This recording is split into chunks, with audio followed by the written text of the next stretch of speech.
So ಹಾಗಾಗಿ ದರ್ಶನ್ ಮಾಡಿದ್ದು ಸರಿನಾ ತಪ್ಪಾ? ಮೇಡಮ್, ಈಗ ಒಂದು ವ್ಯವಸ್ಥೆನ ಸರಿಪಡಿಸುವಂತ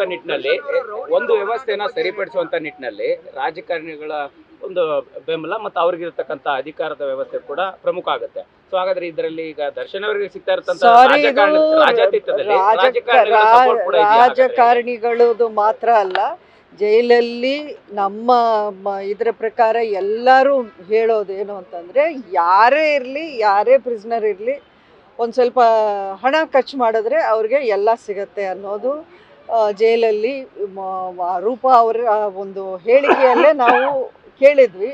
ಬಟ್ ಇನ್ನೊಂದು ರೀತಿಯಲ್ಲಿ ಹೇಳಬೇಕು ಅಂದರೆ, ಇದು ಬರೀ ಬೆಂಗಳೂರು ಪರಪರಾಗ್ರಹಾರ ಜೈಲಲ್ಲಿ ನಡೆಯೋದು ಅಂತ ನನಗೆ ಅನಿಸ್ತಾ ಇಲ್ಲ. ಇದು ಪ್ರತಿ ಒಂದು ಕಡೆ ನಡೀತಾ ಇರೋ ವಿಷಯ. ನೀವು ಪ್ರತಿಯೊಂದು ಜೈಲಿಗೆ ಹೋಗಿ ನೀವು ಈ ಥರ ಹೈಲೈಟ್ ಮಾಡಿ ಆವಾಗ ನಾನು ಒಪ್ಕೊತೀನಿ. ಬರೀ ಕರ್ನಾಟಕದಲ್ಲೆಲ್ಲ, ಇಂಡಿಯಾದಲ್ಲಿ ಅಥವಾ ಪ್ರಪಂಚದಲ್ಲಿ, ನೀವು ಅಮೆರಿಕಾಗೆ ಹೋಗಿ ಅಲ್ಲೂ ನಿಮಗೆ ಫೋನ್ಗಳು, ಡ್ರಗ್ಸು, ಸಿಗರೇಟ್ಸು ಎಲ್ಲನೂ ಸಿಗುವಂಥ ವ್ಯವಸ್ಥೆ ಒಂದು ಸಿಸ್ಟಮ್ಯಾಟಿಕ್ ಆಗಿ ಪ್ರತಿಯೊಂದು ಜೈಲಲ್ಲಿ ನಡೀತಾ ಇದೆ. ಇದು ಕರಪ್ಷನ್, ಅಫ್ಕೋರ್ಸ್.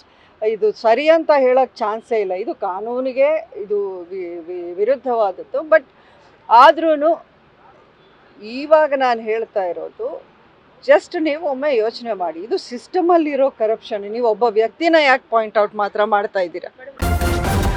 ನ್ಯೂಸ್ ಫಸ್ಟ್, ನಿರ್ಭೀತಿಯಿಂದ ನಿಮ್ಮ ಪರವಾಗಿ.